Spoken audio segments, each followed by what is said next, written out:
Calcio d'angolo per il Cotton Club che prova adesso ad aumentare la pressione, il cross dentro di Piro, il colpo di testa, ottima però la risposta del numero 1 dell'Ad Maiora che prova ad uscire ma continua la pressione dei campioni d'Italia. Il 13° minuto di gioco, pronto a battere il solito Piro con il destro a rientrare, pallone giocato al limite, ottimo lo stop di Cristian Conti che ha provato a ripetersi, non ci è riuscito però questa volta il centrale del Cotton, vicino al 2-1 però la squadra ospite.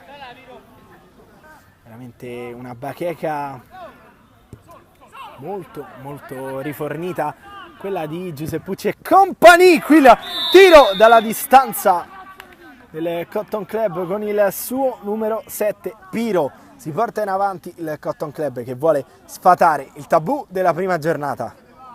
Allontana Cristian Conti, quindi Messina la perde sulla pressione di Piro, ancora il numero 7, la conclusione, un altro gioiello di Piro, 4-1 del Cotton Club che cala il poker.